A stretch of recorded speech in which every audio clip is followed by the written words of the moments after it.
So the negotiations between the WNBA and the players did not go very well last week. And I am not surprised whatsoever because you heard the players saying, like, we want our share, we want a higher pay. I get all that because you're playing for this league. The unfortunate part is, and this is just the reality, it hasn't made a profit. We can go back and forth about, oh, it's generating more buzz, more people are attending games. But if you look at the prices from the All Star game without Caitlin Clark, it dropped in cost.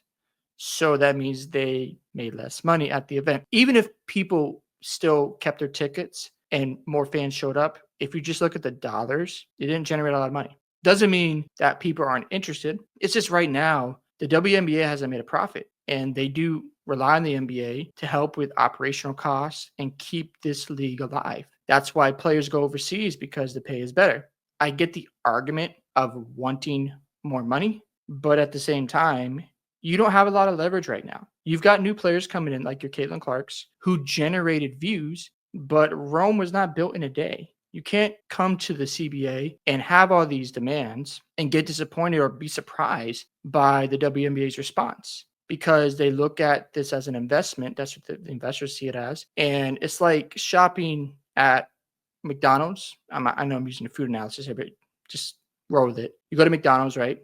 And then let's just say McDonald's owns Burger King. Burger King doesn't get as many customers. They go to McDonald's and say, you know what? We need more revenue share. McDonald's is going to be like, we're spending all this money to keep you guys operating. It's not generating any profits. Yes, we'll keep you around, but until we see some growth, you're not going to get a lot of incentives here.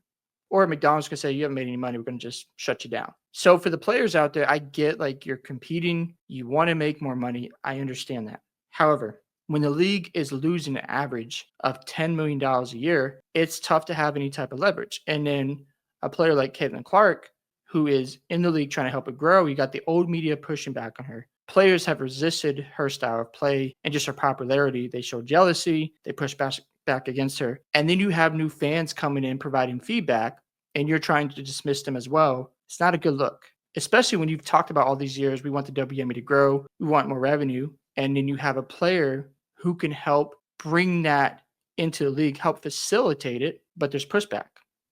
It doesn't make sense. And you look at the way the games are ref and how it could be a bunch of prison ball, fouls not called, and then you have phantom calls that are being made throughout the game. And you're like, okay, over here, this girl is getting thrown to the floor, someone's pulling on her hair, and there's no type of consequence.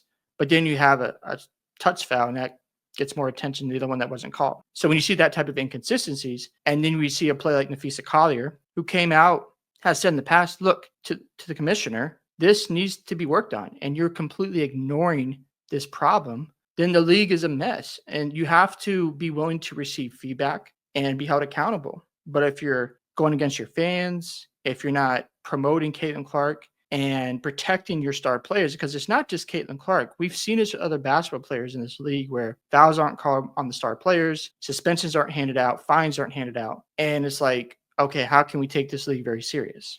So as you can see in this article here, the players responded in the meeting. I'm going to just start right here. The WNBA's response to our proposals fails to address the priorities we voiced from the day we opted out. A transformational CBA that delivers our rightful share of the business that we built, improves working conditions, and ensures the success we create lifts both today's players and the generations that follow. I understand wanting better working conditions. I've heard like the Chicago Sky has practice in rec centers. That could get better. You can improve the facilities. I think you can add more roster spots, but guess what? That requires more costs. I think you can get better refs in there. That's a thing you could negotiate, in my personal opinion. I don't get this part. 40 players, or more than 40 players, I should say, showing up. It's like you went in there thinking you would have some type of leverage with more players representing the WNBA, and it got nowhere. It was almost like a power play, and it didn't work out.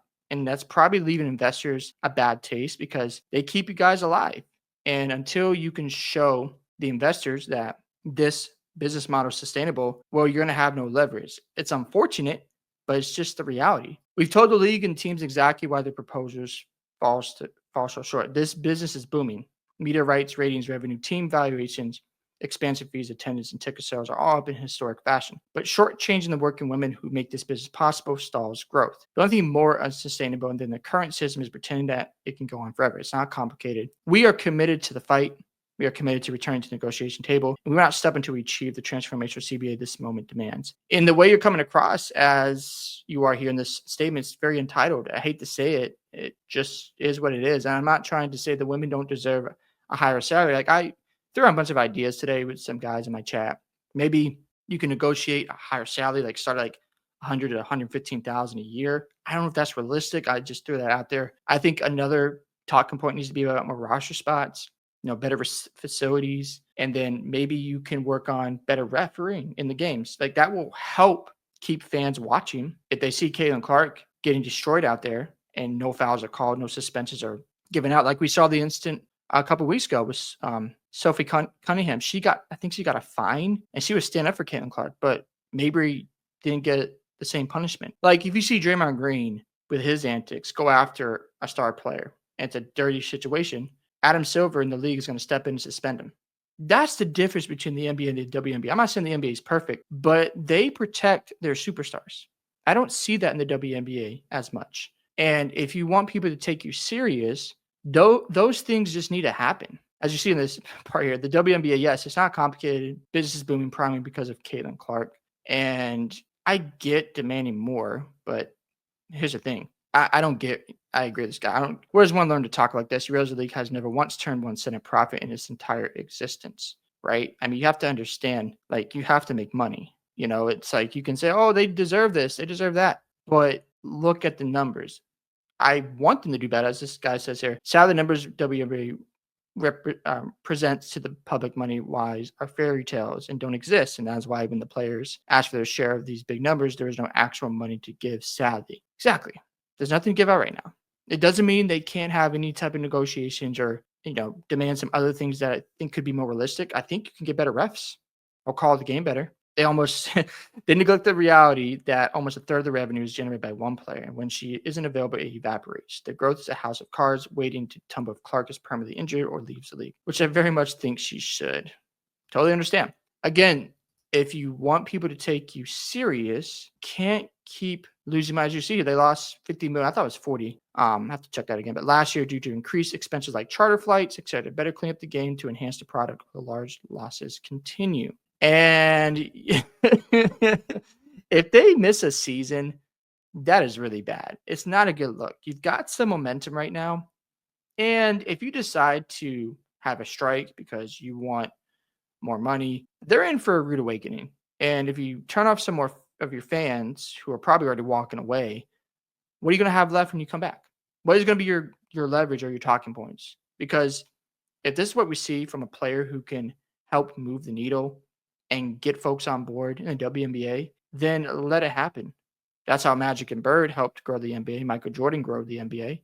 Sure, there was some pushback, but the leagues recognized we got to market these guys. And they did. And look where the NBA is now. So I don't get what the WNBA players are looking for. I don't know what the counter offer is by the league, but we'll see if it ever gets reported. I think I saw something today from Pat McAfee saying, oh, the WNBA players need more money. Like he said, it's ridiculous about the disrespect they're receiving. And I'm like, dude, I understand the women deserve more, but you have to put things in its proper context. Right now, the league has not shown the ability to generate their own profits, and they rely on the NBA to help with operational costs and other things. And if that doesn't get resolved, you don't have any leverage with the investors right now, not in that category. So I know that's maybe hard, but that's just where things are at. Hope you guys enjoyed this video today. I'd love to hear your thoughts about the WNBA players not being happy with the negotiations last Thursday. Are you surprised or not surprised? Don't forget to like and subscribe to the channel, and I'll catch you guys in the next one.